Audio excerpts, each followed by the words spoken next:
First-time home buyers, non-first-time home buyers, everybody that's interested in knowing what is this loan process? How does this work? The first-time home buyers these days are really interested in how this process works. And I'm doing my best to explain it for you all today. So it kind of starts with a conversation, typically, and you need to fill out something called a 1003, and that's a loan application. And that loan application is tied to your credit report, and that credit report is used to run that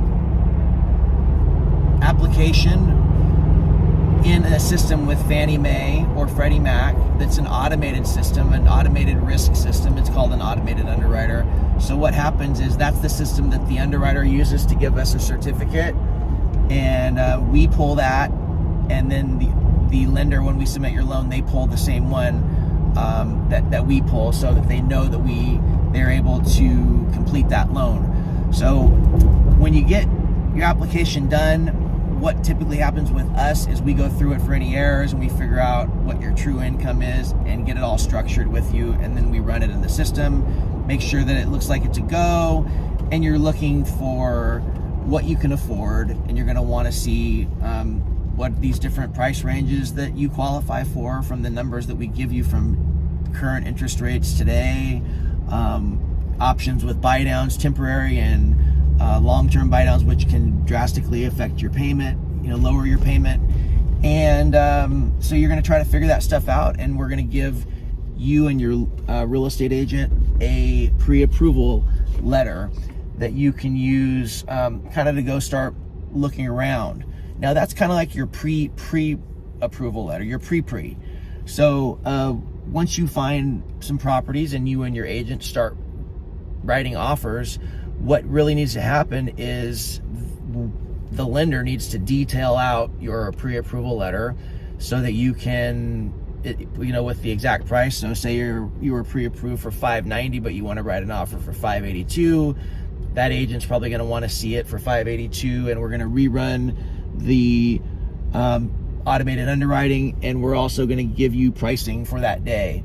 So that's kind of what I also wanted to say too, is if we quoted you 2 weeks ago, that rate is no longer valid. That rate may not be no longer valid later in the same day, because sometimes rates change that much during a day. So there's no way to really keep you informed on what your rate is today until you're locked, or until you say, hey Justin, I want to see what it would be on this property. That's typically when we give updated pricing on every property that we quote or whatever. So that's the way that it seems to work out with us.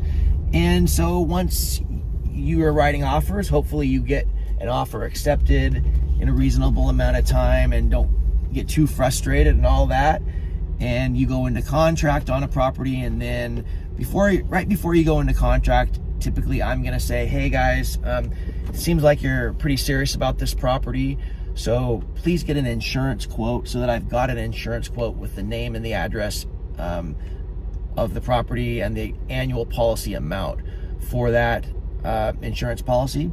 And then once we go into contract, I'm going to take all of your W-2s, your pay stubs, your whole documents, and I'm going to upload it to the lender.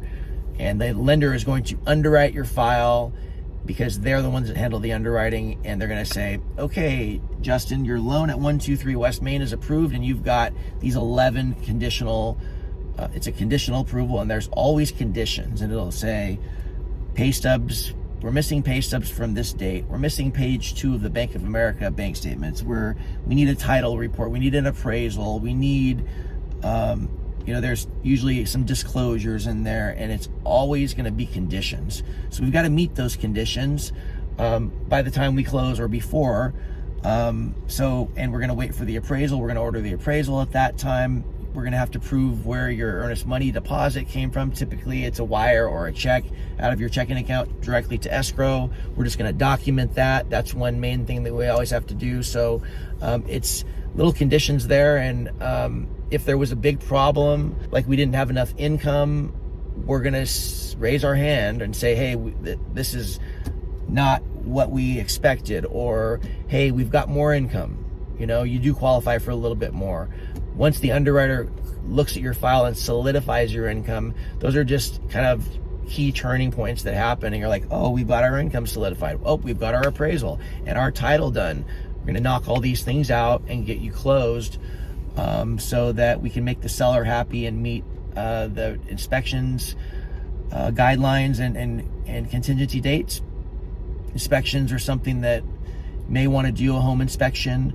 Your real estate agent can tell you if he thinks it's a good use of money and time or not. We always have to do an appraisal unless we get an appraisal waiver, but appraisal waivers are on values or home values $1 million and below only. So Orange County, we're not seeing a whole bunch of those due to the cost of homes, but it's really a team effort, I believe, from wherever you all meet, whether it's the agent and the loan officer and the buyers meet at an open house, or the agent refers them. It's all about a team attitude when you're going in to buy properties, and it can be fun and it can be exciting, and it can be memorable. And I love this. This is like, I love helping people get into their dream home. So that's just the basics of the pre-approval process and the loan submission process. Once those conditions get cleared, we get something called a clear to close, and then we go, okay, we're all good. We're going to balance your file with escrow. Make sure our numbers match with escrow. Escrow holds your down payment. They hold all the money. They pay off one loan from the seller and bring in the new loan and record it on title. They manage all of the money. They're kind of like a gatekeeper. So escrow's there with us in that process. And I'm loving Lighthouse Escrow in Irvine, because they're giving me service that Chicago and other companies are not giving me. Like, I had a borrower, we got loan docs out on a Friday evening, and the close date was off on it, and it was firing a auto condition that I couldn't clear, that I had to have an underwriter clear. So that was after hours on Friday.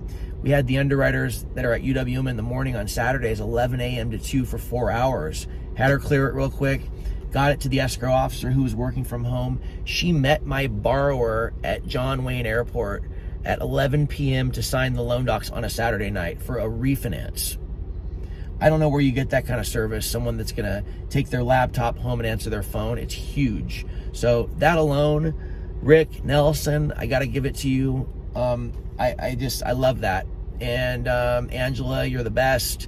So it's all about the teamwork to make the dream work. Justin with JK Mortgage, aka Spot On Lending. Just wanted to share a little bit today on that loan process. And thanks, YouTubers. Please subscribe if you like my videos. And I've got some really good shorts as well with shorter topics. Please subscribe, like, follow on Instagram, like on Facebook, share with anybody that you think might use this information to help them better their lives by becoming a homeowner when homes are just going to get more expensive, in my opinion. So good luck, everybody out there. Happy New Year. Let's go.